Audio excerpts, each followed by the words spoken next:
Praise lord. దేవుని నామానికి మహిమ కలుగును గాక. ప్రియమైన దేవుని బిడ్డలారా, మరొకసారి ఈ ఆధ్యాత్మిక కార్యక్రమం ద్వారా ఈ విధముగా మిమ్మల్ని కలుసుకున్నటకు దేవుని నాకు అనుగ్రహించిన ఈ గొప్ప భాగ్యాన్ని బట్టి ముందుగా దేవాతి దేవునికి కృతజ్ఞతాస్తుతులు చెల్లించి ఉన్నాను. అదేవిధంగా ఈ ఆధ్యాత్మిక కార్యక్రమంలను వీక్షించున్న ఆత్మీయులకు మీ అందరికీ ప్రభువైన యేసుక్రీస్తు నామంలో శుభాభివందనాలు తెలియజేస్తూ ఉన్నాను. ప్రియమైన దేవుని బిడ్డలారా, గత వారము మంచం మీద నుండి మరణానికి దారి తీసిన ఒక రాజు జీవితం అనే అంశ సందేశాన్ని మనం ప్రారంభించుకొని ఎన్నో విలువైన విషయాలు మనం ధ్యానం చేసుకుంటూ రావడం జరిగింది. ప్రియమైన దేవుని బిడ్డలారా, ఈ అంశ సందేశానికి సంబంధించిన మూలవాక్య వచనాలుగా రాజుల 2వ గ్రంథం 1వ అధ్యాయం 3 నుండి 6 వరకు రాయబడిన వాక్యోచనాలు మనం తీసుకొని ధ్యానం చేసుకుంటూ రావడం జరిగింది. ఈ అంశ సందేశంలో భాగంగా ఇంతకీ ఈ రాజు ఎవరో ముందుగా మనం తెలుసుకున్నాం. ఈ రాజు ఎవరంటే ఇశ్రాయేళ్ల చరిత్రలో బహు దుర్మార్గుడైన ఆహాబు రాజు కుమారుడైన అహజ్యా అని మనం తెలుసుకుంటూ రావడం జరిగింది. ఈ అహజ్యా ఇంటికి పెద్ద కుమారుడైనందున తన తండ్రి మరణాంతరమున ఇతడు ఇశ్రాయేలుకు రాజు అయి ఉన్నాడని రాజుల 1వ గ్రంథము 22వ అధ్యాయం 40వ వచనంలో మనం చూస్తూ ఉంటాం. ఈ అహజ్యా షోమ్రోన్లో ఉన్న తన మేడగది కిటికీలో ఉండి క్రింద పడి రోగి అయి ఉండనని రాజుల 2వ గ్రంథం 1వ అధ్యాయం 2వ వచనంలో మనం చూస్తూ ఉంటాం. దీనికి కారణములు ఏంటంటే ఇతడు దేవుని దృష్టికి చెడు ప్రవర్తన ప్రవర్తించిన వాడు, ఇతడు చేసిన పాపపు క్రియలు, ఇతడు చేసిన దుర్మార్గపు క్రియలే ఇటువంటి పరిస్థితికి కారణములని గత వారం మనం తెలుసుకున్నాం. అంతేకాకుండా ఇతడు చేసిన పాపపు క్రియలు, దుర్మార్గపు క్రియలు ఏమై ఉన్నాయో కూడా గత వారము మనం తెలుసుకుంటూ రావడం జరిగింది. గత వారపు వీడియోని ఎవరైనా వీక్షించలేనట్లయితే వీక్షించవలసిందిగా ప్రభు సేవకునిగా నేను మిమ్మల్ని కోరుచు ఉన్నాను. ప్రియమైన దేవుని బిడ్డలారా, ఈ వారం మరికొన్ని విషయాలు ఈ అంశానికి సంబంధించి మనం తెలుసుకుందాం. ప్రియమైన దేవుని బిడ్డలారా, యెహోవా దేవునికి కోపమును పుట్టించి దుర్మార్గపు క్రియలను పాపములను చేయడమే కాకుండా అహజ్యా రాజు తన మావయ్యగు యెహోషాపాతుతో చేరి బంగారము తెచ్చుటకై ఓఫీరు దేశమునకు పోవుటకు తర్షీషు ఓడలను కట్టింపగా ఆ ఓడలు బయలుదేరక ఎసోన్గెబెరు వద్ద బ్రద్దలైపోయినని రాజుల 1వ గ్రంథం 22వ అధ్యాయం 48వ వచనంలో మనం చూస్తూ ఉంటాం. ఈ విషయాలను బట్టి అహజ్యా రాజు దేని మీద మనస్సు పెట్టేవాడో మనకు అర్థమవుతూ ఉంది. అంటే ప్రియమైన దేవుని బిడ్డలారా, ఒకవైపు దుర్మార్గపు క్రియలు, పాపపు క్రియలు చేస్తూ దేవునికి కోపాన్ని పుట్టిస్తూ ఉన్నాడు. ఇంకొక వైపు అత్యధిక రాబడికి కారణమయ్యే బంగారం మీద దృష్టి పెట్టిన వానిగా ఈ అహజ్యా రాజు జీవితాన్ని మనం చూస్తూ ఉంటాం. అంతేకాకుండా తన తండ్రి అగు ఆహాబు మరణాంతరమున మోయాబీలు తిరగబడిన దాని విషయమై శ్రద్ధ చూపని వాడిగా ఈ అహజ్యా రాజును మనం చూస్తాం. ఈ విషయాలు రాజుల 2వ గ్రంథం 1వ అధ్యాయం 1, 3, 5 వచనాల ద్వారా మనకు తెలియజేయబడుతుంది. అంటే ప్రియమైన దేవుని బిడ్డలారా, ఈ అహజ్యా రాజు జీవితం ఎలా ఉందో, ఏ విధంగా ఉందో మనం తెలుసుకుంటూ వస్తున్న విషయాల ద్వారా మనకు తెలియజేయబడుతూ ఉంది. అంటే ఇటువంటి జీవితం త్వరగా పోవడానికి, పోయే కాలాన్ని త్వరగా ఆహ్వానించే స్థితి అయి ఉన్నది. ప్రియమైన దేవుని బిడ్డలారా, నిజమే. ఈ రోజుల్లో కూడా మనం చూస్తున్నప్పుడు ఈ అహజ్యా రాజు వలె చాలామంది వారు చేసే క్రియలు, పనులు దుర్మార్గముతో కూడినవై ఉంటాయి. అంతేకాకుండా పాపపు క్రియలతో కూడినవై ఉంటాయి. అయితే ప్రియమైన దేవుని బిడ్డలారా, వారు మాత్రం సంపాదన మీద దృష్టి ఉంచడమే కాకుండా దాని కొరకు ప్రయాసపడుతూ ఇంకా ఏదో సంపాదిద్దాం, ఇంకా ఏదో పొందుకుందామని వాటి మీద ప్రయాసపడుతూ ప్రియమైన దేవుని బిడ్డలారా కొన్ని బాధ్యతలు లేని వారిగా ప్రవర్తిస్తూ, బాధ్యతలు లేని మనుషులుగా బ్రతుకుతూ ప్రియమైన దేవుని బిడ్డలారా వారే ఏదో నీతిమంతుల్లా వారిని వారే తలంచుకుంటూ ఉంటారు. ప్రియమైన దేవుని బిడ్డలారా, ఇటువంటి వారు చేసే పనులు తప్పని వారికి తెలిసినప్పటికీ కూడా గ్రహించలేని, కనువిప్పు లేని గురుడ్డివారిగా అహజ్యా రాజు వలె ఉంటూ ఉంటారు. అయితే ప్రియమైన దేవుని బిడ్డలారా, అపోస్తలుల కార్యములు 8వ అధ్యాయం 30వ వచనంలో మనం చూస్తున్నప్పుడు ఐతోఫియల రాణి అయిన కందకే క్రింద మంత్రి అయి ఆమె యొక్క ధనాగారం అంతటి మీదనున్న ఐతోఫియుడైన నపుంసకుడు ఆరాధించుటకు యెరూషలేమునకు వచ్చి తిరిగి వెలుచున్న సందర్భంలో తన రథం మీద కూర్చుండి ఉన్న సమయంలో ప్రవక్త అయిన యెషయా గ్రంథము చదువుతూ తన ప్రయాణమును కొనసాగిస్తున్న ఆ సందర్భంలో సువార్తికుడైన ఫిలిప్పును దేవుని ఆత్మ ఆ నపుంసకుడు ప్రయాణిస్తున్న రథము దగ్గరికి వెళ్ళి చదువుతున్న అతనితో ఈలాగు ప్రశ్న వేయమని చెప్పుటను మనం చూస్తాం. ఎలాగునంటే, నీవు చదువునది గ్రహించుచున్నావా అని ఫిలిప్పు దేవుని ఆత్మచే నడిపింపబడి ప్రశ్నను వేయటను మనం చూస్తూ ఉంటాం. అంటే ప్రియమైన దేవుని బిడ్డలారా, చాలా మంది పరిశుద్ధ గ్రంథమైన బైబిల్ని చదువుతూ ఉంటారు కానీ దాన్ని అర్థం చేసుకోరు. మరికొంతమంది వారు బ్రతుకులు ఎందుకు బ్రతుకుతున్నారో వారికి అర్థం కాలేని బ్రతుకుతూ ఉంటారు. వీరందరూ ఎటువంటి వారంటే ఈ అహజ్యా వంటి వారే. ఎందుకంటే ప్రియమైన దేవుని బిడ్డలారా, ఎందుకు ఈ విషయాలు తెలియపరుస్తున్నానంటే అహజ్యా చేసిన పాపపు క్రియల విషయమై అతడు పశ్చాత్తాపడలేదు. సరికదా, అతడు చేసిన చెడు ప్రవర్తనని అతడు సరి చేసుకోలేదు.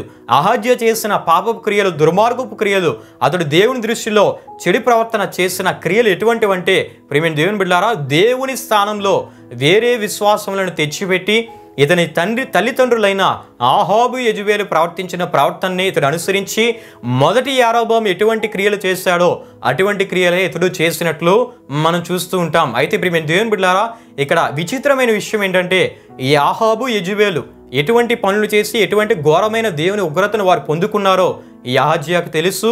అంతేకాకుండా మొదటి యరొబాము ఎటువంటి క్రియలు చేసి ఎటువంటి దేవుని కోపాన్ని చవి చూశాడో ఈ అహజ్యాకు తెలుసు. అయినప్పటికీ తెలిసి కూడా గ్రహించలేని, కనువిప్పు లేని గ్రుడ్డివాడిగా, అజ్ఞానిగా, అవివేకిగా ఈ అహజ్యాన్ని మనం చూస్తూ ఉంటాం. అయితే ఇప్పుడు మేము దేవుని బిడ్డలారా, ఇటువంటి దుర్మార్గపు క్రియలు, పాపపు క్రియలు, దేవుని దృష్టిలో చెడు ప్రవర్తన ప్రవర్తించిన ఈ రాజైన అహజ్యా పరిస్థితి ఏమైందంటే ఇతడు తన మేడగది కిటికీలో నుండి క్రింద పడి రోగి అయినట్లు రాజుల 2వ గ్రంథం 1వ అధ్యాయం 2వ వచనంలో మనం చూస్తూ ఉంటాం.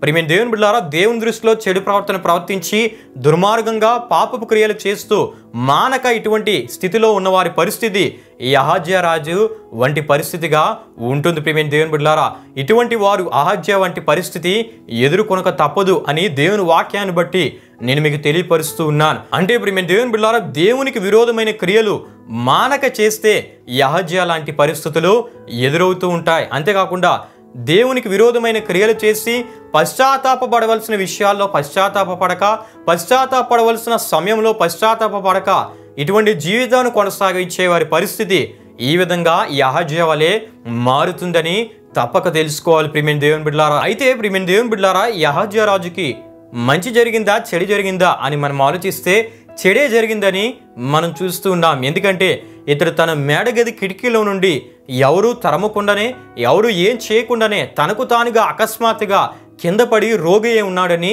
మనం చూస్తూ ఉంటాం. నిజమే ప్రియమైన దేవుని బిడ్డలారా, కొన్ని సందర్భాల్లో ఇటువంటి వార్తలు మనం వింటూ ఉంటాం. ఎటువంటి వార్తలు అంటే మెట్లు దిగుతూ ఉండగా కింద పడి చనిపోయారని, మరికొంతమంది చెప్పే విషయాలు ఏంటంటే ఇంట్లో నడుస్తూ ఉన్నప్పుడు కాలు జారి కోమాలోనికి వెళ్ళిపోయారని, మరికొంతమంది వాష్రూమ్లో కాలు జారి తలకు బలమైన గాయమైందని ఇటువంటి వార్తలు చెప్తూ ఉంటారు. అంటే వారిని ఎవరు ఏం చేయకుండానే వారికి వారే ప్రమాదంలో పడి ఇటువంటి పరిస్థితులు ఎదుర్కొన్నారనే వార్తలు మనం వింటూ ఉంటాం. అయితే ఇలా పడిన వారు, ఇలా గాయాలైన వారు చెప్పే విషయాలు ఎలా ఉంటూ ఉంటాయంటే ఇంట్లో పని మనిషి తడిగుడ్డ పెట్టిందండి, ఆ తడిగుడ్డ పెట్టే సందర్భంలో లైజాల్ ఎక్కువైందండి, లేకపోతే లిక్విడ్స్ ఎక్కువయ్యాయండి, అందును బట్టే మేము నడుస్తూ ఉన్నప్పుడు కాలు జారి ఇటువంటి గాయాలయ్యాయి, ఇటువంటి పరిస్థితులు ఎదురయ్యాయి అని చెప్తారే తప్ప 300 రూపాయలు పెట్రోల్ వేసుకొని బహుదూరం నుండి ఒక దైవజనుడు ప్రార్థన చేయటకు మా ఇంటికి వచ్చారండి. అయితే ఆ దైవజనుడు ప్రార్థించినప్పుడు మేము 100 రూపాయలే కానుకిచ్చామండి, అందును బట్టేనండి ఇటువంటి ప్రమాదాలు జరిగాయని ఒప్పుకోరు ప్రియమైన దేవుని బిడ్డలారా. మరలా వీరి స్థితిగతులు మనం చూస్తే ఫ్లైట్ మీద వెళ్తూ ఉంటారు, ఫ్లైట్ మీద వస్తూ ఉంటారు. మరలా వారు చెప్పే విషయాలు ఏంటంటే దేవుడే ఈ స్థితిని కలుగు చేశారండి అని చెప్తూ ఉంటారు. అయితే వారు కలిగే ప్రమాదాలు, ఎదుర్కొనే కొన్ని శోధనకరమైన పరిస్థితులు దేన్ని బట్టి కలిగాయో, ఏ కారణాన్ని బట్టి వచ్చాయో గ్రహించలేని, గుర్తించలేని అవివేకులుగా, అజ్ఞానులుగా కొంతమంది ఉంటూ ఉంటారు. ప్రియమైన దేవుని బిడ్డలారా, ఈ విషయాలు గమనించండి. ప్రియమైన దేవుని బిడ్డలారా, ఇటువంటి స్థితిలో ఎవరున్నా బయటకు వచ్చేటకు ప్రయత్నించండి, ప్రార్థించండి, ప్రభు సహాయాన్ని కోరండి. లేకుండా ఇటువంటి స్థితిలోనే ఉంటూ కొనసాగుతున్నట్లయితే కోమాలోనికి వెళ్ళిన వారు మరలా కోమాల నుండి బయటకు రాకుండా వారి జీవితాలు అక్కడితో ముగించబడే పరిస్థితి ఏర్పడక తప్పదని దేవుని వాక్యాన్ని బట్టి నేను మీకు తెలియపరుస్తున్నాను.